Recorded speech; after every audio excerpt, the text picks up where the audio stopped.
C'est sur 106.8 FM.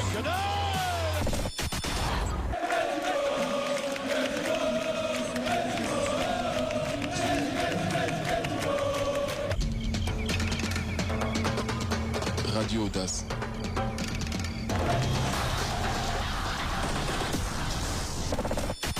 Je suis Henri Bédimo, faites comme moi, écoutez Radio Audace.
Bon après-midi, amis sportifs, et bienvenue dans votre émission, votre messe du sport, qui commence dans quelques instants.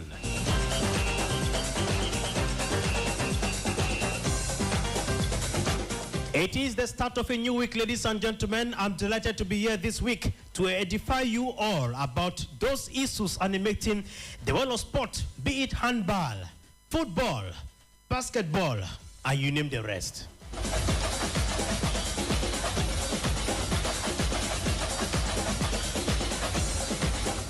Coming up in today's edition of the program, we shall be talking about handballs. 2 outings, 2 defeats for the indomitable Lionesses of handball in Cameroon out there in Sweden.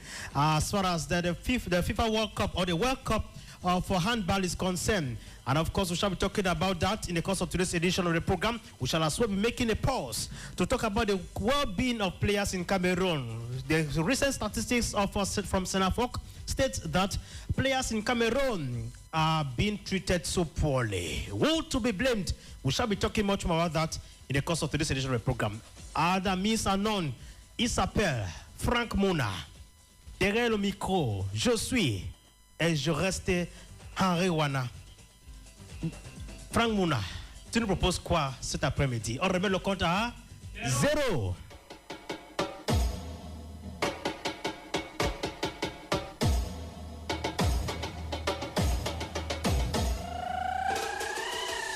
Le sport comme vous aimez, c'est sur Radio Audace.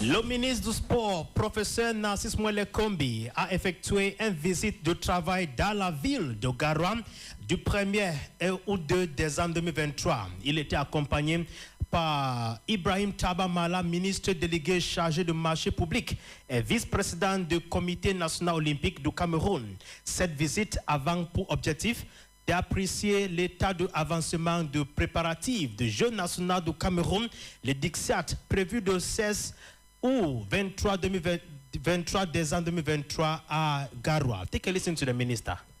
Entre le 16 et le 23 décembre, la ville de Garoua sera l'épicentre d'une merveilleuse organisation, d'une magnifique manifestation d'un très bel événement sportif qui, au-delà du caractère sportif, sera également une grande messe de la convivialité, une grande messe de la cordialité, de la fraternité et du vivre ensemble. Nous avons fait le tour des lieux. Le constat que nous faisons, c'est celui d'une disponibilité de manière quantitative, mais également qualitative, d'infrastructures qui s'offrent à l'organisation, à la bonne opérationnalisation du programme autour d'une dizaine de disciplines qui sont toutes des disciplines olympiques. Nous sommes d'autant plus satisfaits que les infrastructures sportives que nous avons visitées sont globalement en bon état, sous réserve de quelques remises à niveau, de quelques finitions pour l'actualisation, par exemple, des matérialisations horizontales, mais qui ne remettent pas en cause la fonctionnalité de ces infrastructures.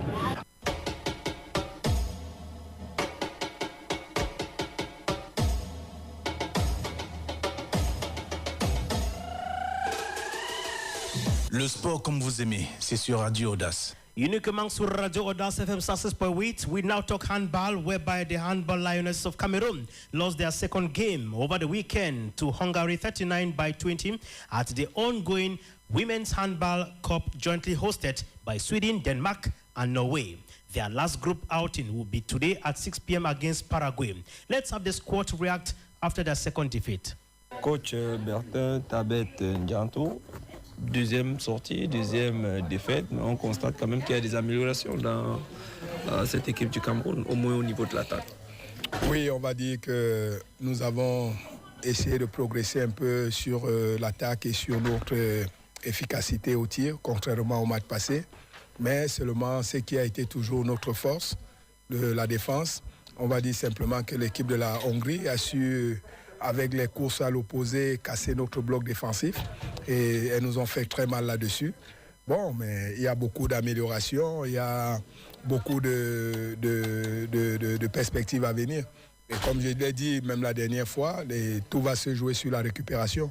Donc nous espérons que nos filles vont bien récupérer pour que nous essayons d'aller aborder notre dernier match qui sera très déterminant pour notre qualification au tour principal. Est-ce que vous n'avez pas laissé les plumes aujourd'hui? Non, quand même nous avons essayé de faire tourner l'équipe. Donc on s'est dit aussi que il y a les joueurs sont à féliciter. Et maintenant, nous espérons bien récupérer avant de nous lancer pour le prochain match. Est-ce que vous avez une idée face à cette formation du Paraguay lundi prochain? C'est le va-t-on? Oui, nous allons jouer comme chaque match de la Coupe du Monde. Ce sont des finales. Nous allons d'abord jouer, comme je l'ai dit, sur la récupération. Maintenant, on a vu les Paraguayens jouer. C'est une très bonne équipe. C'est une équipe aussi qui a une bonne cohésion. Donc, nous espérons que nos filles vont bien récupérer. Et nous avons toutes nos chances de nous qualifier pour le tour principal. Il faudrait que simplement les filles continuent à travailler, continuent à croire qu'elles ne lâchent rien et pour que nous venions à bout de cette équipe du Paraguay. Nomo Sonia, le match, le Cameroun perd. Vous êtes pratiquement la meilleure buteuse du côté du Cameroun. Quel est le sentiment qui vous anime? Déjà, je rends grâce à Dieu parce que le match s'est déroulé dans de très bonnes conditions. Je félicite aussi les filles qui ont tout donné. La première mi-temps n'était pas facile. N'était pas vraiment facile, surtout en défense. Il y a eu trop de failles, comme si on a perdu la concentration. Mais à la mi-temps, je crois que les filles ont essayé de voir ce qui n'allait pas. Et quand on est revenu sur le terrain, on a essayé un peu de remonter les buts, 1 à 1, d'essayer de corriger les tas en défense et de mettre les ballons dans les filets. Je crois qu'avec ça, on a un peu progressé. Lundi prochain, ce sera la dernière ligne droite face à la formation du Paraguay. Il faut davantage s'impliquer, davantage s'améliorer. Je crois qu'on va tout donner. On va tout donner. Déjà, on n'a pas le choix. Vraiment, on va tout donner pour remporter ce match. Et je crois que les filles sont confiantes dessus.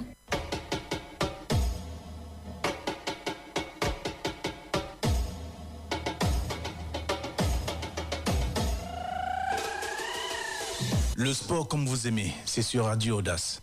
And of course, ladies and gentlemen, matches counted for day 8 in the MTN Elite 2 Championship are being programmed for tomorrow, the 5th of December 2023, instead across the national territory. In Pool A, we are going to be having a very fascinating fixture between Renaissance Dongumu against Tonne Carrara Club de Yaoundé. That game will be played at Stade de Olembe Annex A. Unisport of the Upper Cam shall take on Racing de Bafoussam at Stade de Bafang. Foncha Street of FC of Bamenda shall lock horns with a sister side, Bafme United at the University of Bambili Stadium. And of course, Aigle Royal of Remenwa or Aigle Royal of Mongo shall lock horns with FC Yaoundé at the Japoma Annex Stadium. Well, let's look at Pool B now. As far as the Elite Championship is concerned for tomorrow, we are going to be looking at the games pitting Leopard FC of Douala against Jiko FC de Banjum, which will play at the Annex Stadium, Japoma. Pante Sportif of Dende shall equally lock horns with ISO Sar of Limem at the Bangante Stadium. Dragon FC of Yaoundé shall take on Rangers FC of Rangers of Bafut at the Omisport Stadium in Yaoundé. AS FAP of Yaoundé shall lock horns with the Dingsport of the Lake at the Yaoundé Omisport Stadium at exactly 3:30 p.m. Now, let's leave Elite 2 to talk about the Elite 1 Championship, whereby we are going to be having the matches counted for day 10. We look at Pool A now, beginning with very interesting games. Bambutis of Buddha is going to host P. Tonto de Bamenda in Buddha. Column of the Jai Lobo is going to take on Canon of Yaoundé. AS Fortuna of Fu shall take on Dinamo of Douala. We shall equally be having Aigle Royal de Menwa to lock horns with the Zastrov of Douala. Gazelle FA is going to take on Union Sportif of Douala. We look at Pool B now, whereby we are going to be having another interesting fixture, pitting Victoria United, which of course is going to host Faf Azo in Limbe at the Centenary Stadium. Stade Renard of Melong is going to host Kotosport of Garua. UMS of Loom is going to lock horns with Avion Academy of Douala, and that will be at 3 p.m. And on Thursday, at the 7th of December, we shall be having Arpeggios of Fu against Fovo of Baham at exactly 3 p.m. So those are the fixtures for us as far as day 10 matches are concerned in the Elite 1 Championship. Meanwhile, at the Elite 2, we are having day 8 matches that you all are going to serve as far as the playing day is concerned. As far as the Ballon d'Or ceremony is concerned, to hold on the 16th of December, a press conference to that effect is underway in Yaoundé. We shall be coming back to the press conference in a subsequent program of the program Club Audace.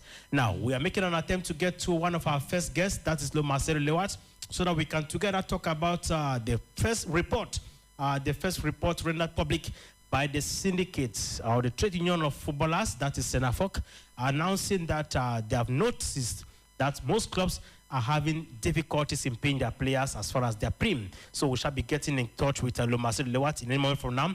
Now, we have a little break. We'll come back. We shall make another attempt to get to Marcel Lewat.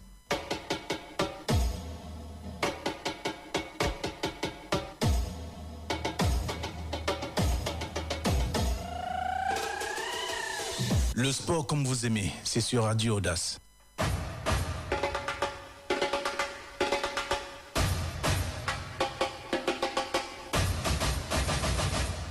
Radio Audace 106.8 FM. Radio Audace, le train d'audace.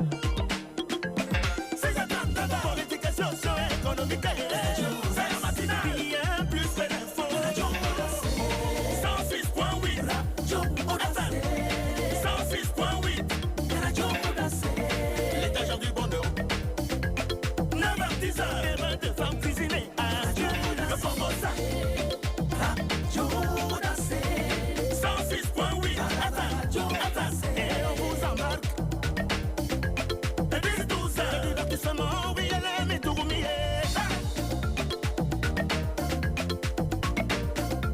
Radio Audace. Audace Info. Midi Magazine. C'est le journal. 12-14. Les informations. Radio Audace. On a plus au rythme de coteau. Club d'Audace. C'est le sport à Radio Audace. 14h30, 16h. C'est presque pas sérieux. 18h, 20h. Tchoupa, tchoupa. Radio Audace. Divertissement. Bien plus que l'info. Radio Audace. Amour et passion.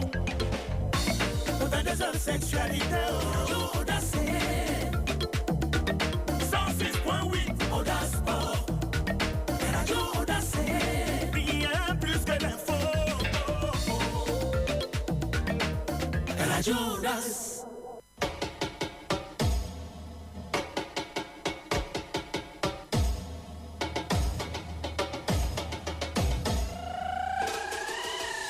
Le sport comme vous aimez, c'est sur Radio Audace.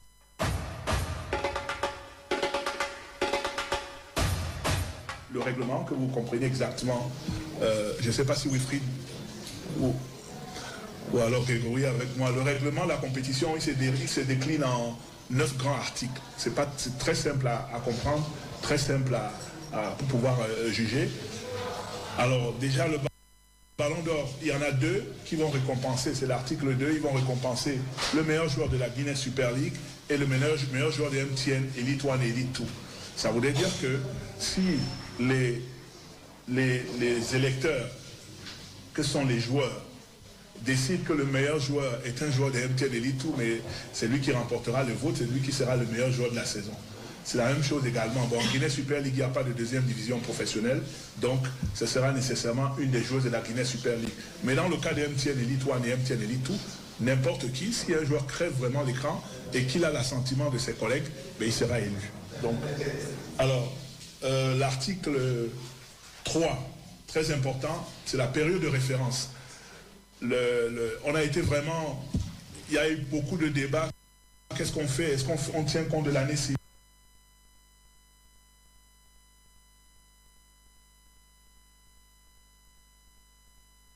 Est-ce qu'on tient compte de la saison sportive?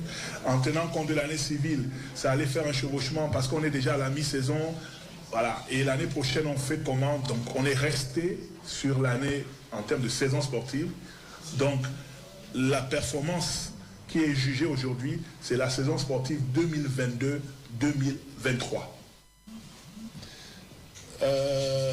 Alors, quels sont les critères qui déterminent le vote? Performance individuelle et le caractère décisif est impressionnant parce qu'il faut d'abord le talent et la performance de l'athlète en question. Ensuite, bien sûr, les performances collectives et le palmarès, pas passé, le palmarès de la saison en question, ça vous aide également. En général, si vous êtes dans une équipe qui gagne, vous êtes beaucoup plus visible, c'est ça ce critère-là. Et le troisième, c'est la classe et le fair play. Un joueur qui donne un coup de tête, vous vous souvenez de Zidane, sans le coup de tête en 2006, je pense qu'il est ballon d'or de cette Coupe du Monde de cette année 2006-là, mais le coup de tête en finale le prive, comme également ça prive Figo de son ballon d'or 2000. Bien. Classe et fair play. Donc, j'ai parlé du fair play, j'ai parlé de la classe, l'élégance, la prestance du joueur sur un terrain de foot. Quels sont ceux qui votent? C'est les capitaines et les entraîneurs des équipes de première, deuxième division pour MTN, Elite et de la Guinness Super League. Ça, c'est pour les prix qui sont meilleurs joueurs ou meilleurs entraîneurs. Donc, c'est les premiers concernés qui votent sur une liste qui eux-mêmes ils ont choisi. Les listes sont ouvertes. Il n'y a pas eu une présélection de nominés par la fédération pour non. On a laissé le vote ouvert afin que chaque individu, chaque juré, que le joueur, décide de qui est pour lui le meilleur joueur de la saison ou les meilleurs entraîneurs de la saison. Donc c'est 2 représentants par club, le capitaine et l'entraîneur. L'article suivant. Alors bien sûr, il désigne les 3 joueurs par ordre décroissant, le premier, et un nombre de points est attribué. Eux, ils n'attribuent pas les points, ils désignent simplement. Et après, lors du dépouillement, les points sont attribués. Donc le premier a 4 points, le deuxième a 2 points, et le troisième a 1 point. Alors en cas d'égalité, qu'est-ce qui se passe?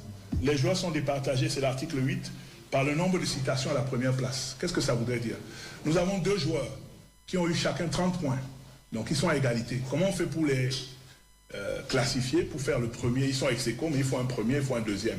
Celui qui aura eu plus de places en première place passe devant. Je donne un exemple. Ils sont donc tous les deux à 30 points.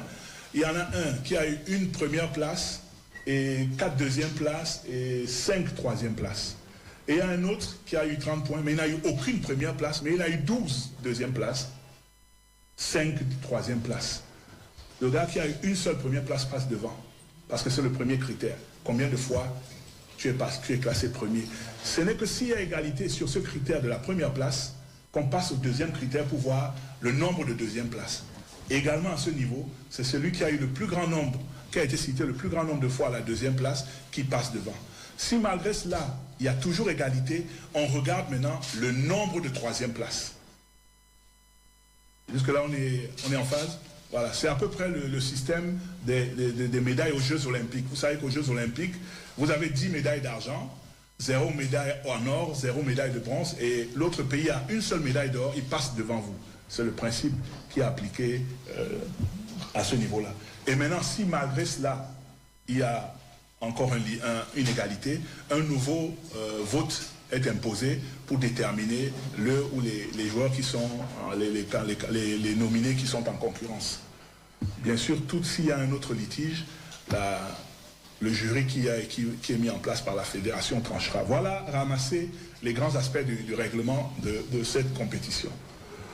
Le prochain point, comment on les sélectionne? Parce que, oui, d'accord, ça c'est le règlement. Comment est-ce que les joueurs sont désignés? Alors, il y a 5 étapes. Très simple, 5 étapes. La première, la présélection et le vote des nominés dans chaque équipe. Cette étape a déjà eu lieu. Les votes ont déjà été recueillis. Ces votes sont déjà terminés. À l'heure où on parle, nous avons déjà recueilli tous les votes. Il manque simplement, on est en train de passer à la deuxième étape, la synthèse de la liste des nominés par la commission et plus tard, la publication d'une première liste de nominés, 8, pour les grandes distinctions. Meilleurs joueurs,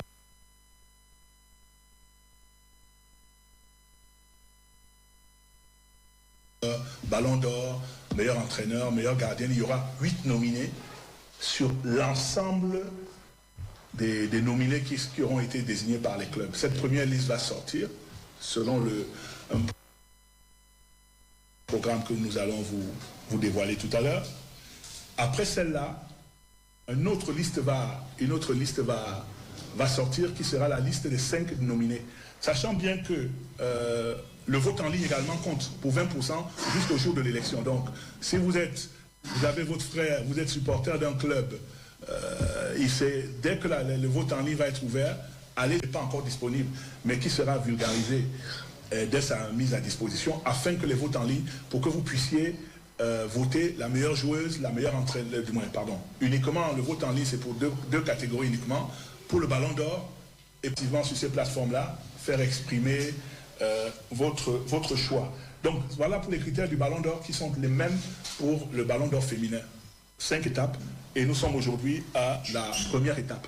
La deuxième étape, ce sera donc la synthèse de tous les votes recueillis, et après la publication de la première liste des présélectionnés ou des nominés, une liste de 8 pour le ballon d'or.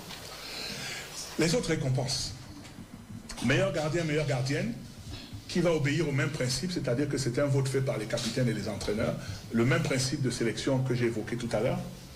Le meilleur entraîneur d'Elite One et de la Guinée Super League, même principe, c'est toujours le vote qui a été fait par les clubs, par capitaine et entraîneur, et le dépouillement va se faire sur le processus de sélection du ballon d'or.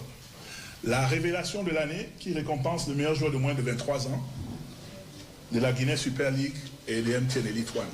Ici, la seule particularité que nous avons dans ce choix-là, il faudra que ce soit un joueur qui s'est révélé, qui se soit révélé au grand public au cours de la saison 2022-2023. Je prends un exemple. Vous êtes un joueur éligible, vous avez moins de 23 ans, mais vous avez par exemple été dans les Lions indomptables déjà depuis la saison 2020, 2021 ou 2021, 2022. Vous n'êtes plus en soi une révélation. Vous êtes déjà un joueur confirmé. Mais si vous avez fait vos classes et vous êtes rentré en sélection au cours de la saison dernière, dans des sélections majeures, vous faites partie de cette liste de joueurs qui sont éligibles à ce prix de révélation de l'année, qui est différent en termes d'interprétation du prix du meilleur jeune, qui n'existe pas cette année. Le meilleur jeune serait le meilleur jeune, mais la révélation, c'est quelqu'un qui a un peu sauté aux yeux du grand public au cours d'une période donnée. Or, le meilleur buteur de MTN Elite One, c'est le seul prix et de la Guinée Super League dont les vainqueurs sont connus. En réalité, c'est juste une façon de les honorer. Là-bas, il n'y a pas de choix, il n'y a pas de vote, puisque on les connaît déjà. Je pense que vous les connaissez pour la la MTN Elite One et la Guinée Super League. Donc on va simplement les honorer ce jour-là. Le meilleur arbitre et le meilleur arbitre assistant également, et là ça fait partie des innovations de cette année, parce qu'il faut savoir que les arbitres, c'est des professions en part entière. Un arbitre assistant ne sera jamais arbitre. Quand vous choisissez votre carrière, si vous décidez d'être arbitre assistant, vous finirez jusqu'à la FIFA arbitre assistant. Si vous avez choisi d'être arbitre, vous irez jusqu'au bout pour être arbitre. Donc, la fédération a estimé que, après l'année dernière, il était juste et correct de valoriser également l'arbitre assistant qui accompagne l'arbitre. C'est pour ça qu'il y a un prix pour l'arbitre assistant et un prix pour l'arbitre. Alors, cette différence, c'est que les nominés ici sont désignés par la commission centrale des arbitres, qui donne la liste des nominés et qui envoie aux arbitres afin que les votes des arbitres soient faits. Ce n'est pas les arbitres qui choisissent, c'est un choix particulier de la commission centrale des arbitres, parce que la profession d'arbitre également est une profession particulière qui a ses codes. C'est pour ça que la liste des nominés, ils sont trois par catégorie, c'est-à-dire 3 arbitres masculins, 3 arbitres assistants masculins, 3 arbitres de la Guinée Super League et 3 arbitres assistants de la Guinée Super League qui sont donc élus, ceux-là, par les arbitres assistants et les inspecteurs d'arbitres, pour ce qui concerne.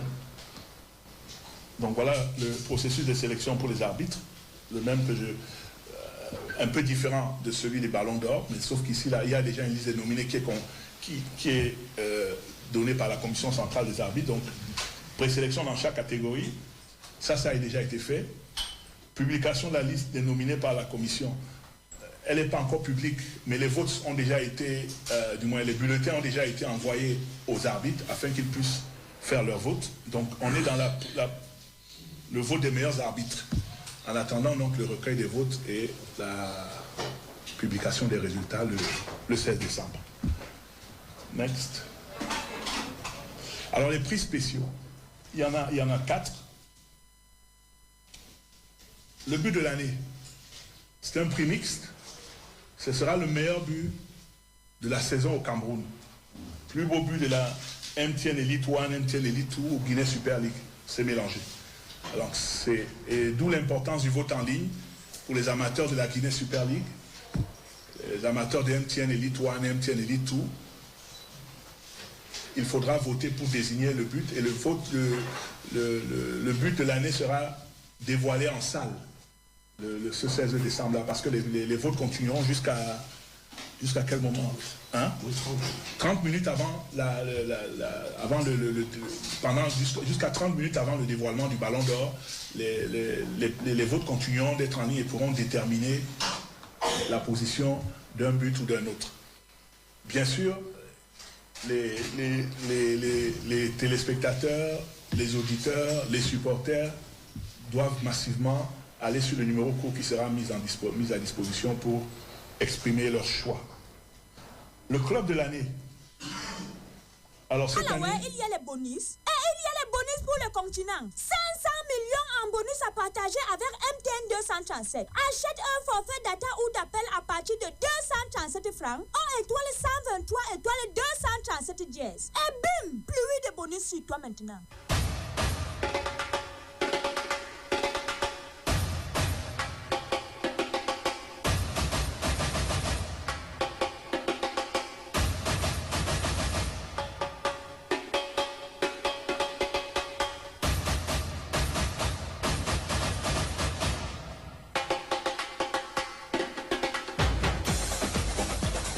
Welcome back, ladies and gentlemen. You were just from listening to Frank Happy, who is in charge of football development under FECAFOOT, outlining some of the modus operandi on how the Ballon d'Or ceremony is supposed to unfold on the 16th of December. And I'm being joined in the studio by Tabi Emmanuel Ayok. Good afternoon, Tabi. Good afternoon, Gwana Harry. I'm delighted you accepted my invitation. Yeah, certainly the pleasure is mine. And to all the listeners out there at Audience Radio in Douala, we are bracing up here in the city of Kumba. The weather is quite cool and very unusual. Everything because we have a good weather here. Very hot, very sunny. Yeah, I can imagine. That's life in Cape Town. All right. let's talk about the issues animating the world of sport in Cameroon. We begin talking about handball. Our handball Lionesses, 2 outings, 2 defeats. Today, this evening at 6 p.m., they are going to play their last group game against Paraguay. When you see, if it's football, many would have been asking, Rigo must go, Rigo doit partir, mais maintenant c'est la handball. How should we correct the errors with handball in Cameroon? Yeah, first and first, Henry, looking at the female handball championship that is currently going back there in Sweden, I watched the game where the female handball lionesses of Cameroon played against their counterpart. I'm talking about Montenegro. That was our first outing. That is currently they are currently third. We have Hungary that is currently second, and we have Paraguay, whom they are going to take this evening at exactly 6 p.m. That game has been programmed at Helsinki Arena back there in Sweden. What you have to note is that these ladies need to go back to the drawing board, because their last performance was not the best. It's like they left the country, they were not prepared. Because going out for a competition of this magnitude, one of the finest teams in the African continent, you can't go out there, little names like Montenegro, names like Paraguay, that have not made their name in the annals of football of Hungary. We saw, as it stands, the team is yet to prove her worth. And now they'll be taking their last game this evening. Let's just wait and see how the outcome will pit Montenegro against their sister side Hungary. Because we know if Cameroon had to beat Paraguay this evening, there's no possibility that the female team is going to sail through as far as the championship is concerned. Because as for now, they are currently at the third position, languishing alongside Hungary. Now, when you look at this team, it's true that there was no proper, as the Englishman would tell you, proper preparations prevents poor performance. Year in, year out, we continue talking about this issue of other teams, other clubs are better preparing themselves before they go international into an international assignment. But we see that all what we've been talking about continue to fall in a deaf ear. Is it that the government of Cameroon, through the Ministry of Sports and Physical Education, is not doing what they have to do? Or is it that the presidents of these federations are not making enormous effort to help our nation bring glory back home? Must we always go out there, bring disgrace to the fatherland?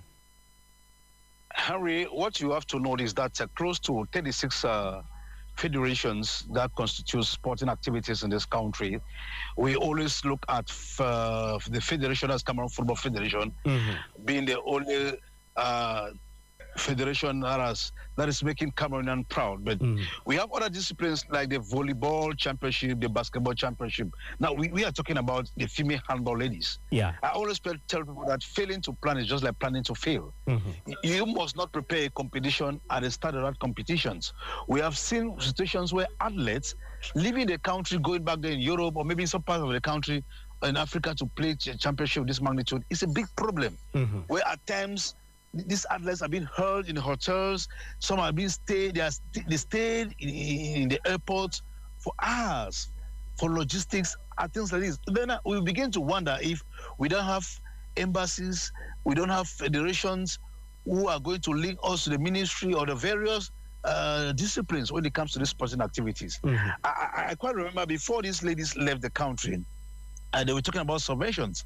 That they were yet to have their subventions. That is $1 million question. When you are going to a major competition, we know that the organizers need to come in and pump in monies to these various federations. I'm talking about the volley, the FECA volley, the FECA handball, and things like that. They have money that comes in from the various federations, the international community.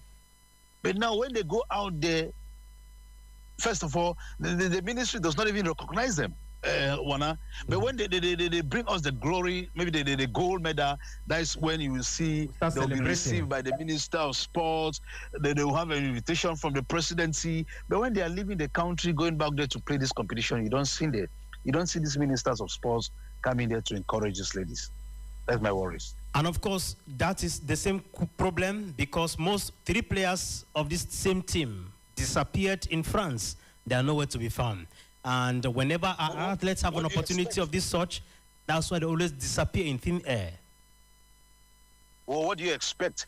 If you are playing a major competition in your country, you cannot earn even 50,000 francs, and you have the opportunity to go back there in Europe for greener pasture, you have to leave. That is why you see most Cameroonians, be it football, handball, or other disciplines, they have to switch from Cameroon to France or Netherlands. People used to criticize them. We saw Mbappe, we saw Mumsom. There are many of them who left Cameroon. Take, for example, Zinedine Zidane. Whereas if he was playing with Algeria today, nobody should have known even Zinedine Zidane. Yeah. And that is why we don't need to blame these guys if they have to go there and take another twist of leaving their fatherland to play for another country. All right, Tabe Emmanuel, let's now switch the cue. Let's now change the cue now from handball to talk about football.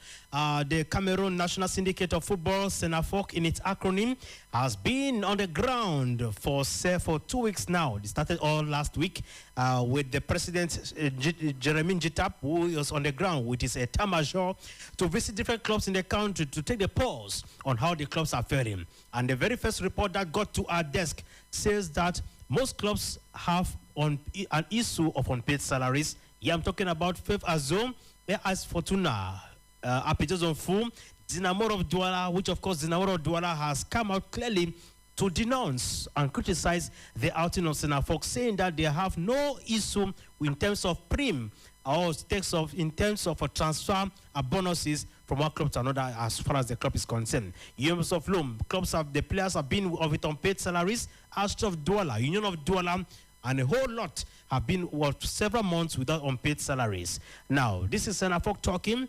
Senafoc announcing that this issue must be addressed and laid to rest. If not so, our championship must not continue like this. Now, we are at a point when many are clamoring for a professional football league in Cameroon. With issues of this kind, with ingredients of this kind, how professional can we become? What more can club presidents do to render their clubs professional so that issues of unpaid salaries, issues of prims should not come to the fore once again? I know you are a club president. You're a member of ECAFOOT. Yeah. You might best master this subject matter. Certainly, first and first, I really want to give credit to the president of Senafoc. I'm talking about Jeremy Njitap. You know, the Cameroon National Football Association has come to be as a remedy for club players in this country. But you agree with me that for the past 2 years, there's been a lot of cacophony where we see some transfers have been made on paper, but these clubs don't benefit. Take, for example, if a player have to leave an amateur clubs like my club Red Star in Cuba and a lead one club like Victoria United of Limbe, the club needs to benefit the sum of $1 million francs. You always see those things on paper. Yeah. But most of these clubs don't have this money. Now, we talked about 31 million francs that was being given to various clubs in the country as subventions. I asked myself a question. What do you expect 31 million francs to do for a club like Cotton Sport of Garoua, for a club like Victoria United, for a club like Union of Douala? Just to transport players from Douala to Garoua and back, it can take you more than 2 million francs. Just to transport players. It takes more than 2 million francs. We're not talking about feeding.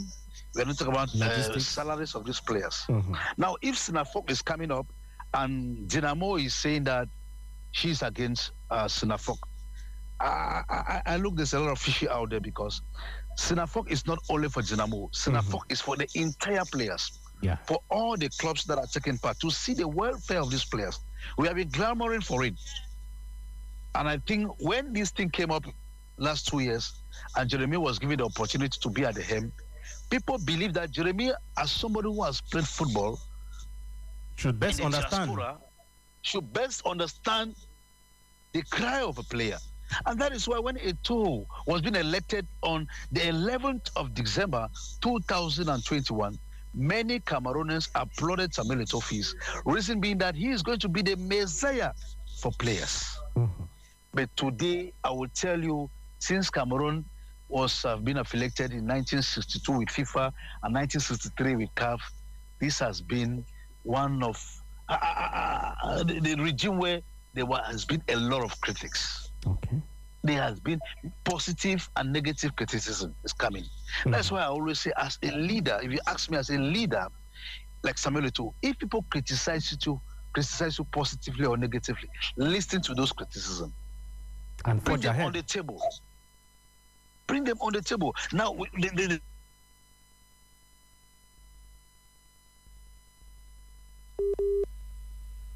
Hello, Emmanuel? Well, we seem to be having a little network breakout there for Emmanuel to conclude his viewpoint regarding the latest report, the first report of Senafok, since the caravan is still ongoing. The caravan all started since last week. That was on Tuesday, headed by Jeremy Njita, who is the president of the Cameroon Players Syndicate. They are moving around to visit the different clubs in the country to take the pulse on how the clubs are faring since the start of this new football season and how they can move forward in correcting the errors of yesterday. And of course, they already allotted several clubs that are having unpaid salaries of players. I remember some time ago, weeks behind, Bambutus of Boda players criticized or announced a strike action because of unpaid bonuses. Fovoro Baham equally joined the train, denouncing that they need their match bonuses since after winning the Cup of Cameroon, they were unable to receive their match bonuses, and they were drawing the attention of the authorities that be, as well as Senafok, that they should come to their rescue. And of course, Senafok decided to take the bull by the horn, visiting the different clubs to take the pulse, to understand the plight of the players. And the first report is already out. We expect that when they finish when they conclude their tour, their nationwide tour to different clubs, they shall therefore come back home to sit down and present a balance sheet report on what they have been able to see on the ground this far. Is Emmanuel still here or he's gone? Because we are negotiating the last band of this program on today's edition of the program, the first for this week. And while we hope that on Wednesday we shall be back again to give you a good dose of the program. Remember that a press conference is ongoing in Yaoundé as far as the Ballon d'Or 2023 is concerned. Remember, Frank Kapi, as he announced in the course of this program, he outlined the strategy that has been put in place to designate a new Ballon d'Or who is going to succeed Mario Schwaibo, who is lost in South Africa.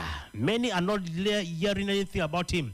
After Kotasoro Garwa, il est perdu en Afrique du Sud. So we are asking ourselves the question, who is going to succeed Mario Schwaibo? Is it Boris Kache of Bambutus of Budam? Who is that personality to replace Mario Schwaibo? So we wait for 16th of December to come when the players themselves as well as football authorities would have voted. Then it's going to be a memorable night for us to get to understand who is that player, that force to reckon with when it comes to domestic football in Cameroon. So this afternoon we had contribution from Fecafoot, which of course they proposed to us a bit of the press conference this afternoon, and of course we shall be coming back to it on Wednesday.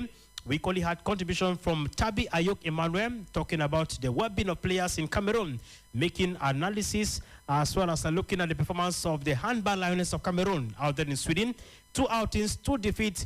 Their last outing, group outing, will be this night at 6 p.m. prompt against Paraguay. Let's hope and pray that the divine grace shall follow them out there in Sweden so that they can pick up at least a win before coming back home. We equally made a pause in Garwa where the Zigzag 2023 edition, the momentum is gaining steam. The Minister of Sport and Physical Education, Professor Nassimele Kobe, was in Garwa over the weekend to take the pulse on how the preparations are faring. Remember, the competition will start on the 16th of December. So, other amis annonce, il était Frank Happy, il était Frank Muna. And of course, I have been Henry Wana, the anchor in Douala. Let's meet again on Wednesday. Stay tuned to our programs on Radio Audace. God bless Cameroon. Good afternoon.